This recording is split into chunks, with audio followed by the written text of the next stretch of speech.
আচ্ছা, আমরা ওই নমিনি চেঞ্জের জন্য আমাদের ওয়েস্ট বেঙ্গল গ্রামীণ ব্যাংক, যেটা বঙ্গীয় গ্রামীণ বিকাশ ব্যাংক ছিল, সেই ব্যাংকের যে নমিনি চেঞ্জের জন্য যে আমরা ফর্ম ফিল আপ করি, অনেক সময় সমস্যায় পড়তে হয়। এই যে ফর্ম DA3, এই ফর্মটা ফিল আপ করতে হবে। এই ফর্মটা ফিল আপ করার নিয়ম হচ্ছে, প্রথম আই/উই যেটা আছে, ওইখানে হচ্ছে ডিপোজিট মানে অ্যাকাউন্ট হোল্ডার, যে তার নাম ওখানে লিখতে হবে। এখানে যেমন আছে আমাদের তাপসী দাস, আমি এখানে তাপসী দাস লিখলাম, তাপসী দাস। এবার এইখানে হচ্ছে নেম অ্যান্ড অ্যাড্রেস আছে, এটা নেম অ্যান্ড অ্যাড্রেসটা লিখতে হবে এখানে। এটা হলো এখানটা যেটা আছে nature of account, savings account লেখা হলো। এখানে হচ্ছে ডিস্টিংগুইশ নাম্বার হচ্ছে অ্যাকাউন্ট নাম্বারটা লিখতে হবে।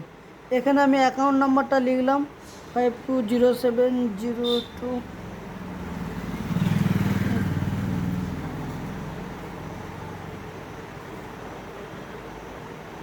0014।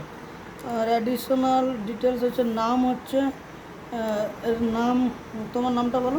সোহম দাস। সোহম, SOHAM। ও SOHAM, HAM দাস। সোহম দাস। হচ্ছে ওর বাড়ি হচ্ছে পলাশপায়।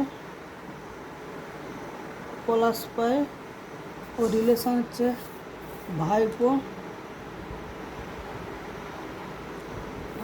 তোমার ডেট অফ বার্থটা কত? 27 27 2008।